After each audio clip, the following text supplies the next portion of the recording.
କହିବା କଥା ହେଉଛି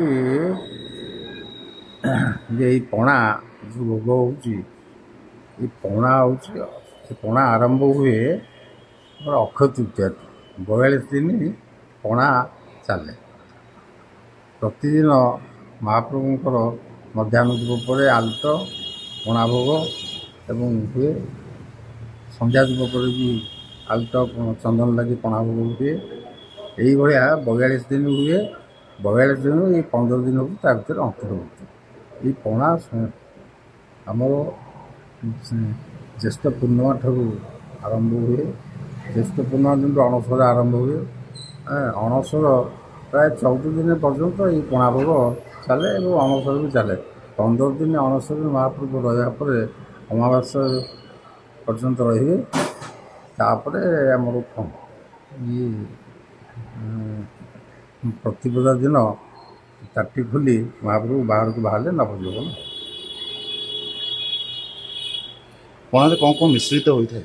ପଣା ଦେହରେ ଚିନି ଆଉ ଯେତେବେଳେ ଛାଚି ଥିଲା ଛାଚି ହେଉଥିଲା, ବର୍ତ୍ତମାନ ତ ଛାଚି ନାହିଁ। ଚିନି ପାଣି ଆଉ କ୍ଷୀର ସର ଆଉ ଏଇଆ ଏ ତ ପଣା ଭୋଗ। ତା ଭିତରେ କିନ୍ତୁ ଭୋଗ ହୁଏ ଆମ୍ବ, କଦଳୀ, ସପଟା, ପଣସ, ଆମର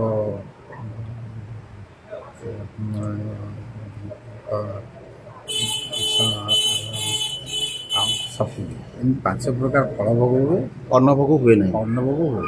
ଅନ୍ନଭୋଗ ଏପଟେ ଆମର ହୁଏ, କିନ୍ତୁ ଶାଲ ମଣ୍ଡପ କୁଣ୍ଡବେଦୀ ଯେଉଁ 4 ଜାଗାରୁ ବର୍ତ୍ତମାନ ଏଇଟା ହେଉଛି ଶାଲ ସାମ୍ନାରେ ମହାପ୍ରଭୁଙ୍କ ଯେଉଁ ପ୍ରତିନିଧିମାନେ ଅଛନ୍ତି ରାମକୃଷ୍ଣ, ନରସିଂହ, ଦୋଳଗୋବିନ୍ଦ, ମଦନ ମୋହନ ଏବଂ ଲକ୍ଷ୍ମୀ ବିଶ୍ୱଦାତ୍ରୀ, ତା ସହିତ 3 ମୂର୍ତ୍ତି ହେଉଛନ୍ତି ଜଗନ୍ନାଥ, ବଳଭଦ୍ର, ସୁଭଦ୍ରା ପ୍ରତିନିଧି ମୂର୍ତ୍ତି ବସୁଛନ୍ତି। ଏଇମାନେ ଏପଟେ ଅନ୍ନଭୋଗ ହୁଏ। ଏଇ ଅନ୍ନଭୋଗକୁ ଦେବତାମାନେ ଆଗେ ଭୋଗ କରୁଥିଲେ ବୋଲି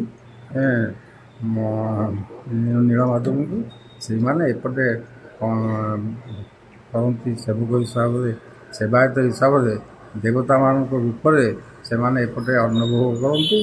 ଆମର 15 ଦିନ ସେପଟେ ମୁକ୍ତିମଣ୍ଡପ ସାମ୍ନା ଯେଉଁ ଦ୍ୱାର ଅଛି, ଦକ୍ଷିଣ ଦ୍ୱାର ମାନେ ଝୁକୁଡ଼ି ଦ୍ୱାର, ସେଇ ବାଟେ ଆମର ଭିତରକୁ ଯାଇ ମହାପ୍ରଭୁଙ୍କର ସେବା ଆନିଲାଭ କରି ଆଉ ବିଦ୍ୟାପତି ଆଉ ବିଶ୍ୱାବସୁଙ୍କ ବଂଶଧରମାନେ ତା ଭିତରେ ଅଣସର ପଣା ଭୋଗ କରନ୍ତି ଏବଂ ତା ସହିତ ଫଳ ଫୁଲୁରି ଛେନା, ସର, ରାବଡ଼ି ଯାହା ସବୁ ଖାଇବା କଥା ଖଇ ଭୋଗରେ ଖାଆନ୍ତି।